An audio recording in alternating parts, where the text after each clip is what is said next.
लोग आज के इस वीडियो लेक्चर में क्लास 10th संस्कृत ग्रामर से एक सेक्शन है संस्कृत अनुवाद का। यानी आपके बोर्ड एग्जाम में हिंदी दिया गया रहता है, हिंदी का वाक्य कुछ दे दिए गए रहते हैं और आपको बोला जाता है कि इसको संस्कृत में अनुवाद करें। तो बहुत सारे बच्चे जो हैं इस क्वेश्चन को छोड़कर चले जाते हैं, जिस कारण से उनका 5 से 10 मार्क्स का क्वेश्चन छूट जाता है। तो आज के इस वीडियो लेक्चर में यही देखने वाले हैं कि कैसे संस्कृत में अनुवाद किया जाता है, यानी हिंदी से कैसे संस्कृत में ट्रांसलेट करेंगे। तो ये वीडियो जो है उन बच्चों के लिए भी है जिनको कुछ पता नहीं होता संस्कृत में कैसे कन्वर्ट किया जाता है संस्कृत को हिंदी से। तो अगर संस्कृत का ये भी पता नहीं है उन बच्चों को, तो उन बच्चे के लिए और भी स्पेशल होने वाला है वीडियो, क्योंकि इसमें A to Z आपको बताया जाएगा, बेसिक टू एडवांस आपको संस्कृत में अनुवाद करना बताया जाएगा। तो इसके बाद आपको कोई और वीडियो देखने की ज़रूरत नहीं होगी। तो अगर आपने अभी तक चैनल को सब्सक्राइब नहीं किया तो प्लीज़ आप इस चैनल को सब्सक्राइब कर दें, क्योंकि ऐसे ही आपको वीडियो देखने को मिलेगी। तो आइए आगे बढ़ते हैं। तो लकार से स्टार्ट करते हैं इस चैप्टर को, इस ग्रामर को। एक मिनट।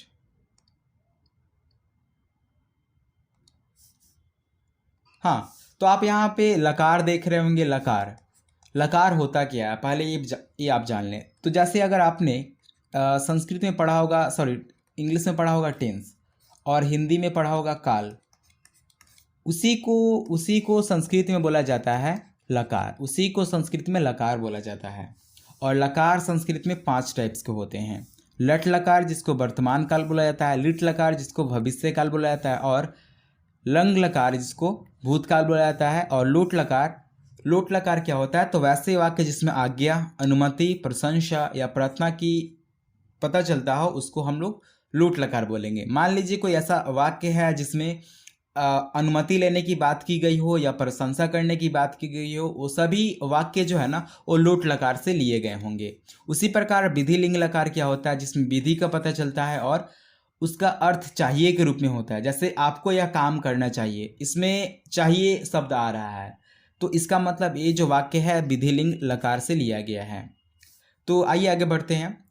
आवश्यक ज्ञान, कुछ बेसिक ज्ञान आपके पास होना चाहिए, क्योंकि आप जो है संस्कृत में ट्रांसलेट करने चले हैं तो आपको इतना तो पता होना चाहिए। जैसे वचन कितने होते हैं? तो वचन संस्कृत में 3 टाइप्स के होते हैं, एक वचन, द्विवचन और बहुवचन। यानी एक व्यक्ति का पता चले वैसे एक वचन, 2 व्यक्ति का पता चले द्विवचन, और बहुवचन बहुत सारे व्यक्ति का पता चले तो बहुवचन। उसी प्रकार पर्सन यानी पुरुष 3 टाइप के होते हैं, प्रथम पुरुष, मध्यम पुरुष और उत्तम पुरुष। इंग्लिश में यहाँ पे लिखा हुआ फर्स्ट पर्सन, सेकेंड पर्सन और थर्ड पर्सन। लिंग कितने होते हैं? जेंडर, तो जेंडर 3 प्रकार के, पुल्लिंग, स्त्रीलिंग और नपुंसकलिंग। तो आइए आगे बढ़ते हैं। आगे है कर्ता के रूप। कर्ता मतलब सब्जेक्ट। जैसे आपने इंग्लिश में पढ़ा होगा सब्जेक्ट मतलब कर्ता, जो काम करने वाला होता है उसके बारे में। तो पहले उसके बारे में जान लेते हैं। तो देखिए, कर्ता जो है प्रथम पुरुष भी हो सकता है, मध्यम पुरुष भी हो सकता है, उसी प्रकार उत्तम पुरुष भी हो सकता है। यानी कर्ता अगर एक वचन होता है, मतलब कर्ता एक वचन भी हो सकता है। कोई काम करने वाला अकेला भी कोई आदमी हो सकता है, और कोई काम करने वाला 2 वचन भी हो सकता है, यानी 2 लोग भी हो सकते हैं। उसी प्रकार प्रथम पुरुष में बहुवचन भी हो सकते हैं, बहुत सारे लोग भी काम कर सकते हैं, उन सभी को कर्ता बोला जाता है। तो कर्ता एक वचन भी हो सकता है, द्विवचन भी हो सकता है और बहुवचन भी हो सकता है। लेकिन अगर कर्ता वह रहे तो यह प्रथम पुरुष है, कर्ता वे दोनों रहें तो भी प्रथम पुरुष है, कर्ता वे लोग रहें तो भी ये प्रथम पुरुष है। आप सोच के कुछ घबरा रहे होंगे, क्योंकि आपने तो इंग्लिश में पढ़ा था वह थर्ड पर्सन होता है, लेकिन यहाँ पे तो फर्स्ट पर्सन दिया हुआ है। तो ये जो है संस्कृत है, और संस्कृत में कुछ बातें उल्टी दी गई होती है, तो आप इसको ऐसे ही याद कर लें। तो संस्कृत में वह रहे तो उसको एक वचन बोलेंगे, वे दोनों रहे तो द्विवचन, और वे लोग रहे यानी बहुत सारे लोग रहे तो उसको बहुवचन बोलेंगे। वैसे ही अगर संस्कृत में वह रहे तो उसके लिए संस्कृत में सह लिखा जाता है, और संस्कृत में वह किसी स्त्री के लिए बोला जा रहा हो तो वहाँ पे हम सा का यूज करते हैं। वे दोनों रहे तो तय, और वे लोग रहे तो ते। मध्यम पुरुष तुम और आप लोग रहें तो आप रहें तो त्वम लिखते हैं, तुम दोनों रहें तो युवाम लिखते हैं, और आप लोग रहें तो युवम लिखते हैं। तुम दोनों युवाम, आप लोग रहें तो तुम लोग, और तुम रहे तो तुम। उसी प्रकार थर्ड पर्सन यानी उत्तम पुरुष, मैं और हम होता है तो वहाँ पे अहम लिखते हैं, हम दोनों होते हैं तो वहाँ पे अवाम लिखते हैं, और हम लोग होते हैं तो वहाँ पे युवाम लिखते हैं। हम लोग यानी हम लोग यहाँ पे उत्तम पुरुष है, मैं भी उत्तम पुरुष है और हम दोनों भी उत्तम पुरुष हैं। तो इसमें कुछ बातें उल्टी दी गई होती है, तो आपको ऐसे ही जैसे दिया हुआ है वैसे ही आप याद कर सकते हैं। चलिए आगे बढ़ते हैं। अब देखते हैं लट लकार। लट लकार क्या होता है, यानी वर्तमान काल जो अभी आप पढ़ रहे हैं, वर्तमान काल प्रेजेंट टेंस, वो क्या होता है। तो उसको जानने से पहले आप ये समझ लें कि वर्तमान काल में हेल्पिंग वर्ब क्या लगता है, यानी सहायक क्रिया क्या लगती है। तो अगर प्रथम पुरुष रहे और एक वचन रहे, प्रथम पुरुष एक वचन हो, तो वहाँ पे सहायक क्रिया ती लगाएंगे। अब कहाँ पे लगाएंगे, तो सहायक क्रिया धातु के अंत में लगाया जाता है। अब धातु क्या होता है, तो अभी थोड़ा सा इंतजार कीजिए, आपको पता चल जाने वाला है। प्रथम पुरुष एक वचन रहे तो ती लगाएंगे। उसी प्रकार प्रथम पुरुष द्विवचन रहे, यानी दो लोग रहे, तो धातु में क्या जोड़ेंगे, त। उसी प्रकार प्रथम पुरुष बहुवचन रहे तो लास्ट में यानी धातु में अंति जोड़ देंगे। मध्यम पुरुष एक वचन रहे तो वहाँ पे सी जोड़ने वाले हैं, और मध्यम पुरुष द्विवचन हो तो तह जोड़ेंगे, और बहुवचन हो तो तभी तही जोड़ने वाले हैं। उत्तम पुरुष अगर एक वचन हो तो आमी जोड़ेंगे, यानी हम या मैं रहे, अगर एक बात करें हम या मैं रहे, तो ये कौन से पुरुष हैं, उत्तम पुरुष, तो इनके लिए धातु में आमी जोड़ा जाता है। आवह कब जोड़ेंगे, जब वो द्विवचन हो, और आमा जोड़ेंगे जब वो बहुवचन हो, उत्तम पुरुष। तो इतना आपको याद होना चाहिए। आप एक बार रट सकते हैं इसको कि प्रथम पुरुष के लिए ती, द्विवचन के लिए त और बहुवचन के लिए अंत। उसी प्रकार मध्यम पुरुष के लिए एक वचन सी, द्विवचन त और बहुवचन त। उत्तम पुरुष के लिए आमी, एक वचन, द्विवचन आवा, और थर्ड यानी और बहुवचन आमा।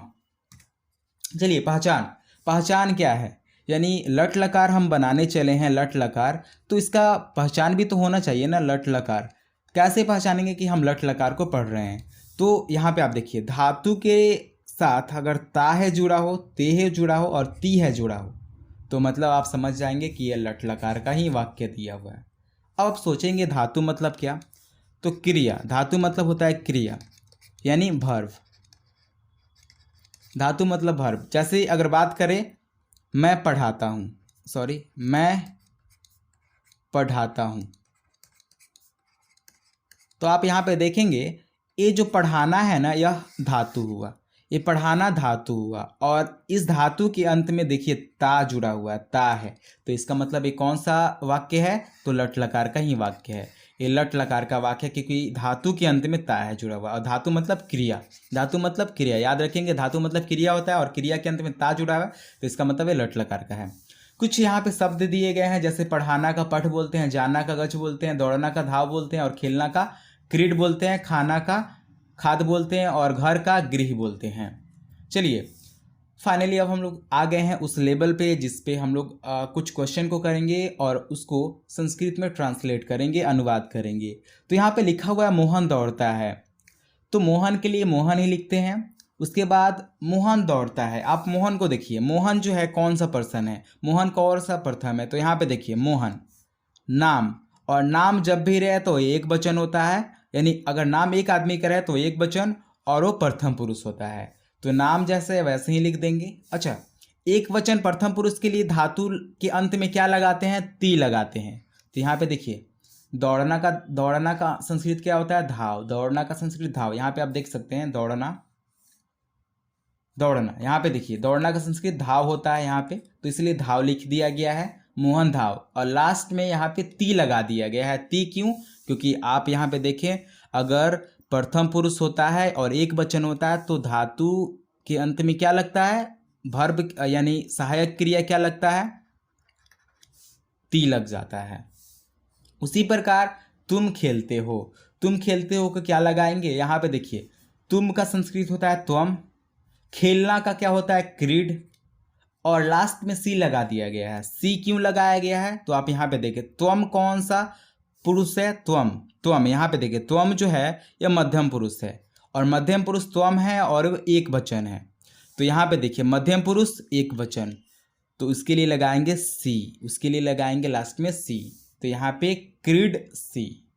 उसी प्रकार मैं खाता हूँ के लिए क्या लगेगा, तो देखिए मैं खाता हूँ, तो उसके लिए लगा है अहम। मैं का संस्कृत होता है अहम, तो अहम यहाँ पे देखिए कौन सा पुरुष, अहम। यहाँ पे देखिए अहम जो है वह उत्तम पुरुष है, और उत्तम पुरुष वो भी एक वचन, उत्तम पुरुष एक वचन, और उत्तम पुरुष एक वचन होता है तो यहाँ पे देखिए उत्तम पुरुष एक वचन, और उत्तम पुरुष एक वचन होता है तो लास्ट में आमी जोड़ते हैं, धातु के अंत में आमी।